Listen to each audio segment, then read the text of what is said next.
Hey there, I'm Ryan Woldt, host of the Coffee People, Coffee Smarter, and Coffee With podcasts. Wow, that might be too much coffee, if that's even a thing. Thank you for listening to even one of our shows. The goal here at Roast West Coast is to uplift the craft of coffee, sure, but more so to uplift the craft coffee community. It's filled with amazing human beings. While we're on break between seasons 8 and 9 of Coffee People, check out this recent Coffee Smarter episode. You can find this pod and all of our podcasts on roastwestcoast.com or on your favorite podcasting platform.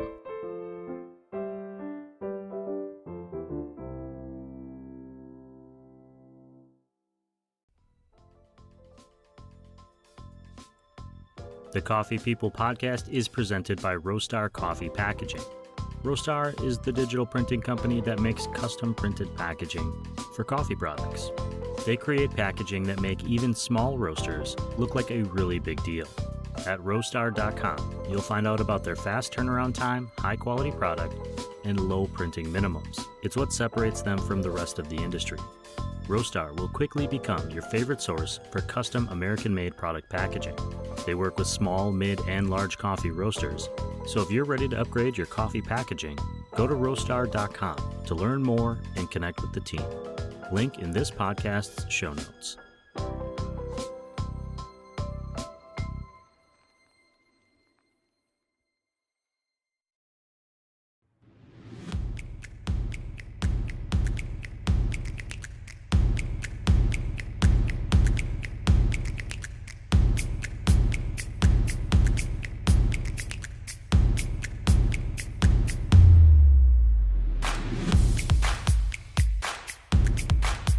Speaking of trips, this is a fun show where we take a trip, we take a journey into the world of coffee. I'd say every week, but that's not true. We do it seasonally.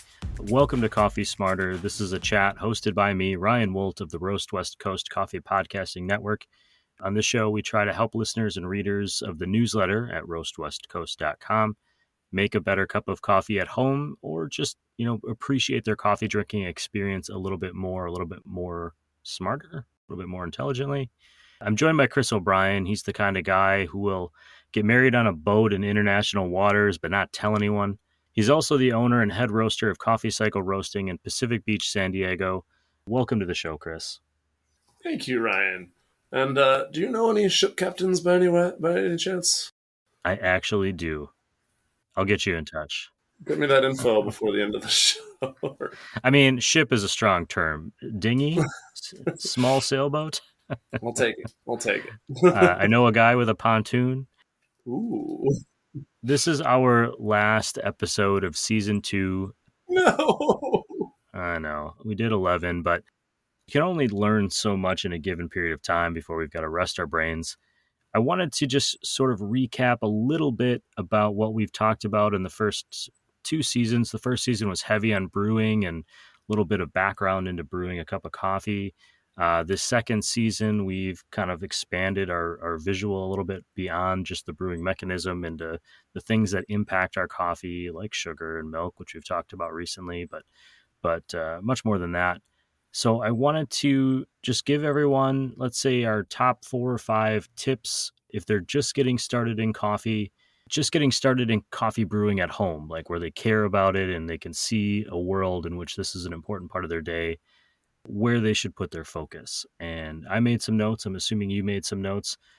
What would you say is kind of one thing that maybe people have learned on this show over the last 2 seasons that they should take with them moving forward? If they haven't learned it on this show, I hope that they have learned it in life. But the most important thing I can say, if you're just starting drinking coffee at home, is if you like it, that's what matters. All right? Don't listen to me. Don't listen to Ryan. Listen to what you like. All right? At the same time, coffee is a beautiful, complex thing, and there's all kinds of ways that, we can improve it if we look at it from a scientific and, perspective. In my notes, it said only listen to Chris and Ryan, not don't. Oh, shoot. Did I read that wrong? Sorry. That is one of the reasons, actually, that I come to you as a coffee expert, Chris, is because you have been wonderfully lacking in judgment of people's coffee journeys. Everybody is kind of at the position that they're at, and there isn't necessarily a right or wrong way. There are some ways that get frowned upon. There are some ways that we uplift and enhance, but ultimately, if you're out there listening to this show and brewing coffee at home, you got to like what you're doing. Otherwise, why would you keep going down the rabbit hole? Heck yeah. So that's our hope for you, that whatever you're doing, if you're not actually liking the taste coming out of that cup you just brewed, you're at least enjoying the process of learning how to make it more like you would like it to be, Yes. right? Yes. Like, Enjoy the process. the process is so much a part of it. For me, it's such a little meditation to get up and brew a cup of coffee, or even making the coffee in a automatic brewer, which I've started doing a little bit more this year, especially at night when I'm making decaf and I'm busy doing other things. Just the process of getting the beans out and smelling them for the first time and grinding and putting it all together, even if the end cup doesn't turn out quite the way I like, I still enjoyed that process as a little moment of pause for my brain. I can't explain it any better than that. I love that. Yeah, and it's a beautiful thing, and it lets you kind of dive into some things that you might really enjoy, like buying new things for your kitchen, or Mm. going to visit new shops that have new different beans. I think we all kind of crave something a little different in our coffee, but we also crave new experience. We crave learning with coffee. I think that's why, people don't, even if you have a regular coffee shop, I think you're likely to go out and check out other ones from time to time. Even if you're a everyday Starbucks drinker, you'll probably go and check out a mom and pop shop every now and then. I think that's really, really special. But we might have got a little derailed from the idea of the top five, or the idea of the top couple. Tip one is the most important thing, is that you enjoy the process, and what you're enjoying drinking, that's okay if that's what's good for you. Don't let anyone tell you that you shouldn't do it that way or that's not right, because ultimately you're the one putting it in your mouth. Exactly. I would throw out tip number two, which I think is something important, especially if you're first starting out as a somebody making coffee at home on a regular basis, is where you spend your money. If you only have so much of a budget, and I think people start small and kind of grow as they see, because it can get expensive really fast if you Yeah. go top of the line everything.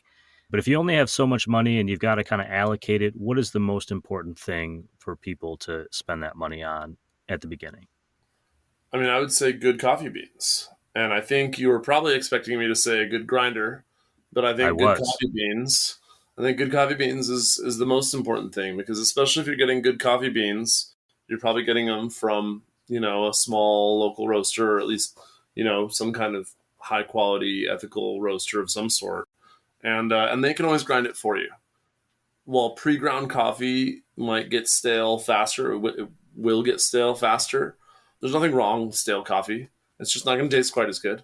And I think it's better to get pre-ground coffee using a good grinder than grinding good beans using a crappy grinder.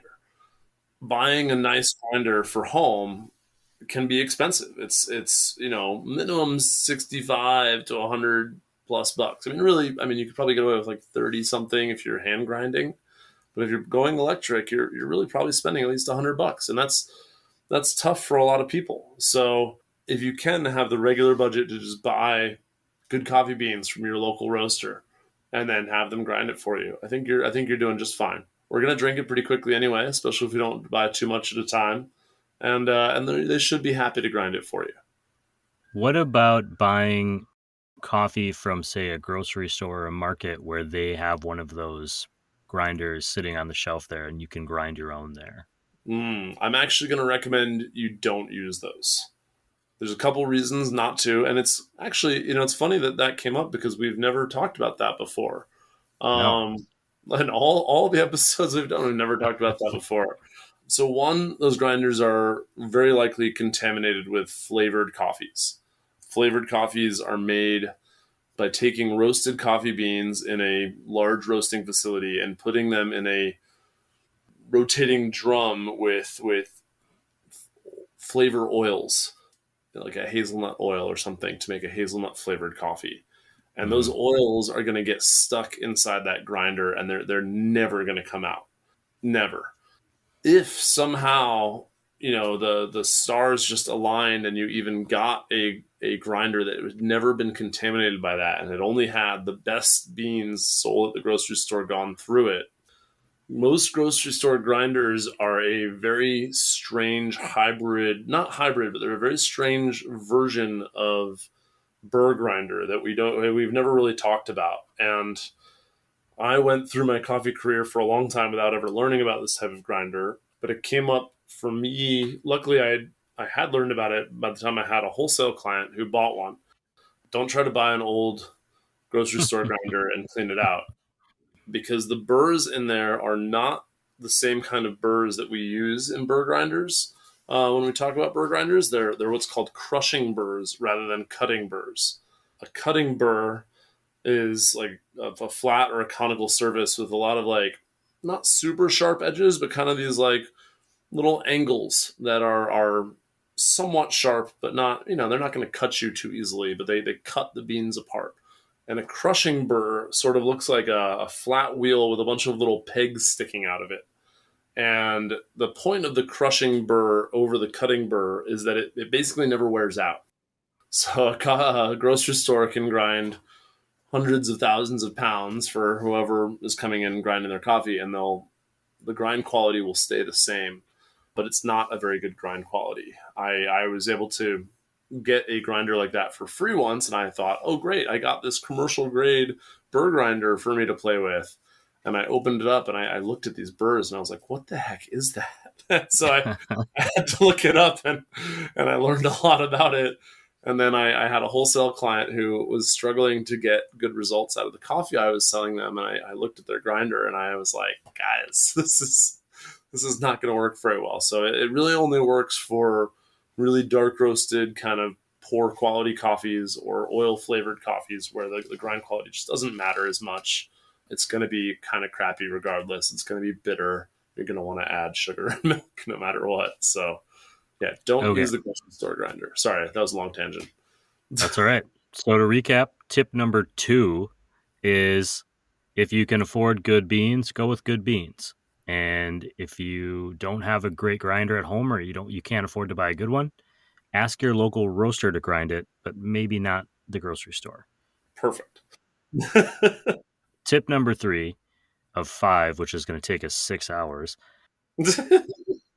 And this is one that I didn't put as much stock in up front. This is coming from me, and it's just an overall general qualitative comment that the water that you're using to brew your coffee at home matters, in that it does impact the flavor of your coffee. Where you live, the water coming out of your faucet and tap will be different. So if I buy a coffee in one county and then I go home and brew it in another county, it's probably going to taste a little bit different because the water might be different or the water table is different. How you decide you want to deal with that is, a little bit up to, it's subjective to some extent. But the idea is that the water you're using, if you're using it right out of the tap, has stuff in it. It has minerals. There's stuff, that's in that water taking up space. Yes. And so when you are trying to dissolve coffee into it and extract flavor into that water, there's only so much space for that coffee to go. So we talked about, in an earlier episode, I'll direct everyone to that. We talked about ways to change that process, either by filtering out your water, by using distilled water and adding minerals back into it, using maybe a secondary company that provides coffee packets with like the exact right minerals for a coffee. I know there's other methods that coffee shops use, but for at home, any other thoughts on that, Chris? Yeah, bottled water, any kind of water filtration is better than no water filtration. Yeah, and I'm someone who doesn't like buying bottled water. I hated to admit it, but using distilled water and adding the mineral packets back in made a huge difference for me. But I really didn't like buying all the bottles of distilled water. I haven't gotten myself to the point where I'm making my own distilled water, which I know is possible if you want to get into a little bit of an at-home science experiment. So I've decided that for my purposes, filtering water, using filtered water, like through my Brita and through my whatever, is going to be better than the tap, but I'm not going to go to that extra step at home. But I do look into it when I go out to a coffee shop and say, hey, what are you guys doing? Because I get excited about it. Heck yeah, man. I respect that. So I think that's not really a tip. That's just a side note that, like, sometimes what you decide to do for yourself, you may have the knowledge to do more, but you can choose not to if you want.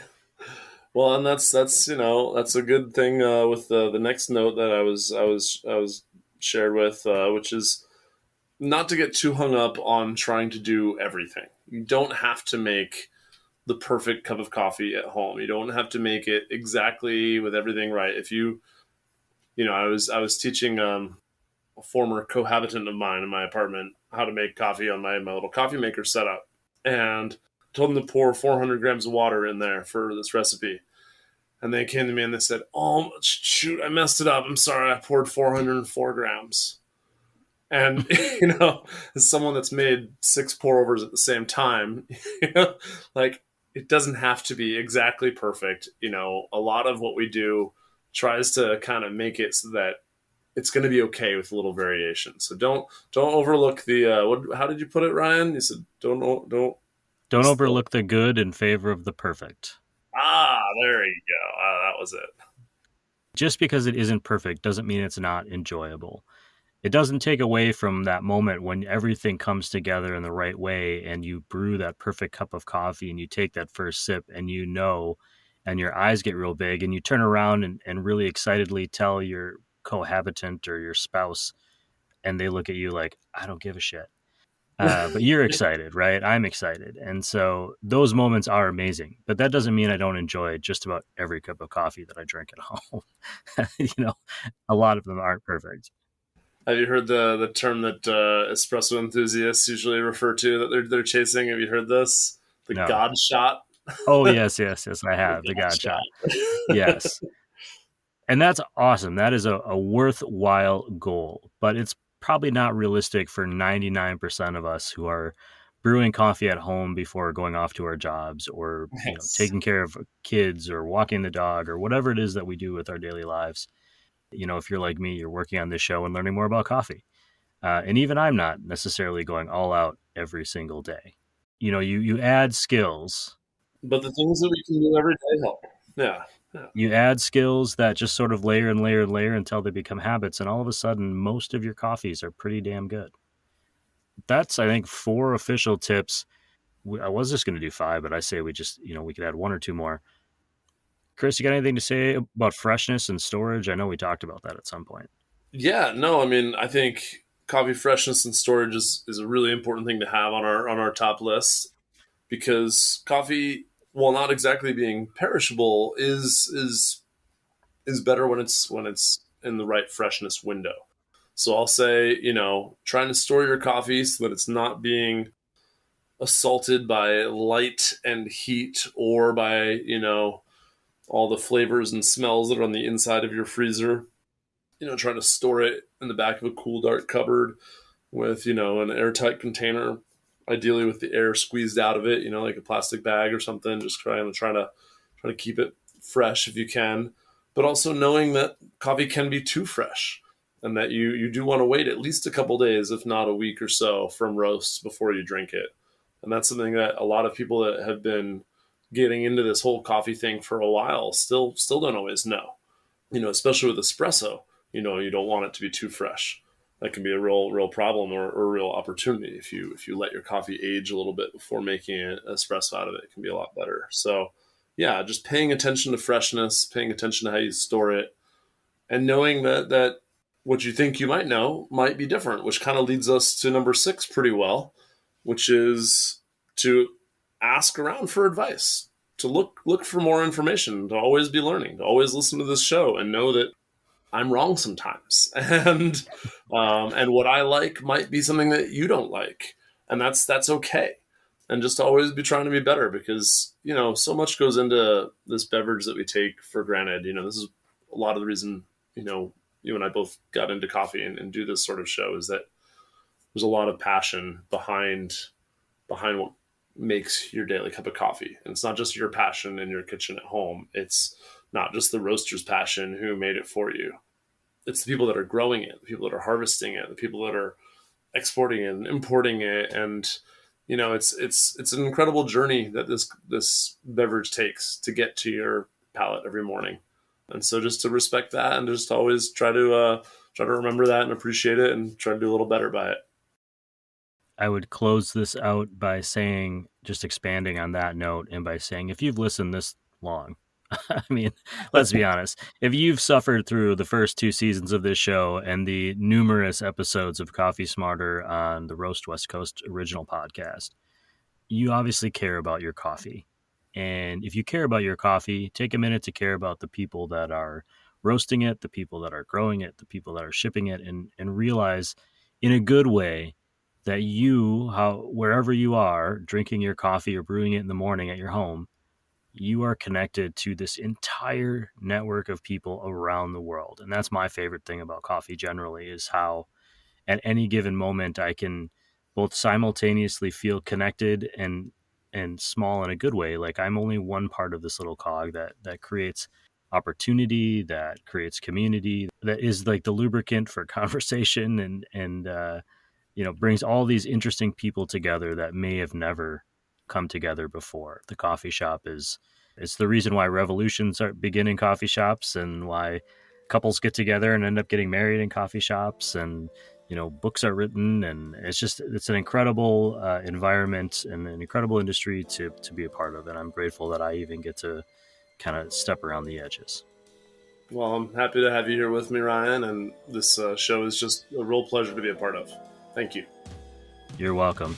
And if you're out there listening, it's never just me and Chris. It's me and Chris and the train. Toot, toot.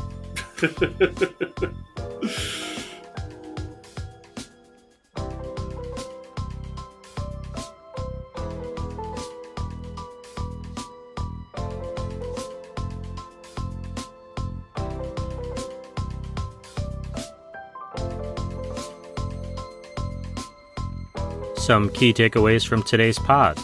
Actually, some key takeaways from the past few seasons. Number 1, if you like it, that is what matters. Coffee is supposed to be fun and tasty. Those are subjective traits, and we are not judging your coffee journey. Number 2, buy good beans. Good coffee beans from a local roaster will go a long way. Getting a good grinder for home is also up there if it is reasonable in your budget, but you can get around not having one. A grocery store grinder is not one of those alternative options. Go ask your local roaster. They got you. Number 3, water is a major ingredient in coffee. Paying attention to it will definitely improve your cup. Number 4, don't let the perfect get in the way of the good. Strive for greatness, but also enjoy the journey.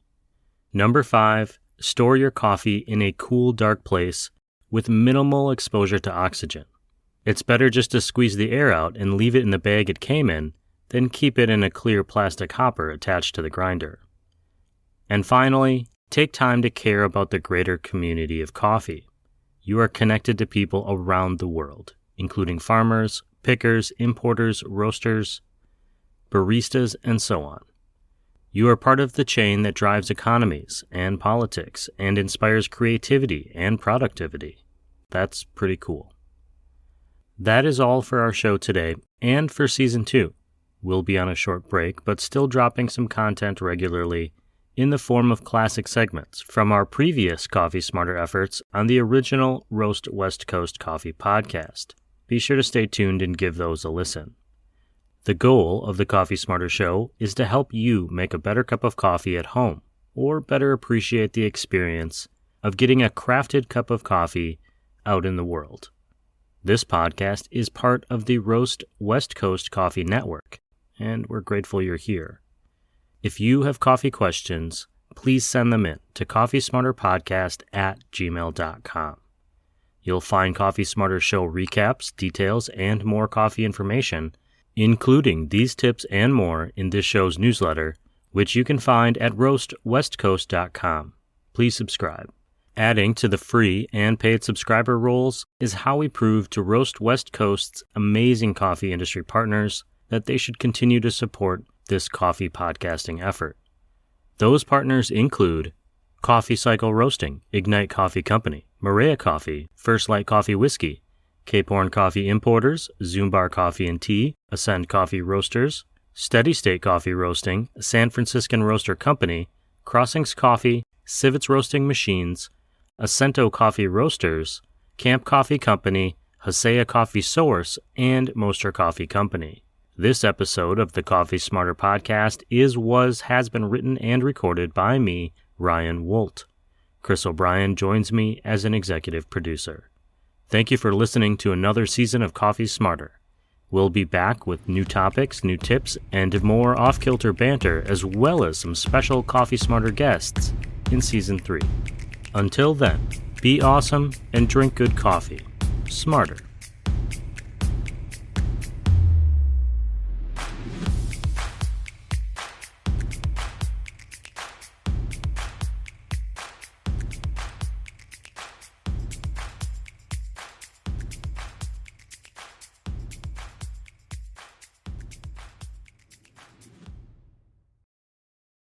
Yeah, actually, we booked our Airbnbs in Italy and Portugal for our trip next year, and I actually booked them based on where there was the most congregated coffee shops in the towns we were going to.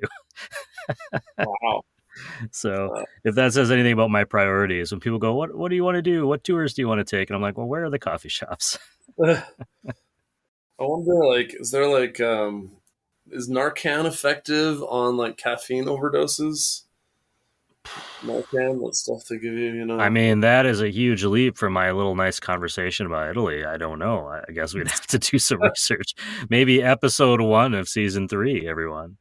I just worry about your health,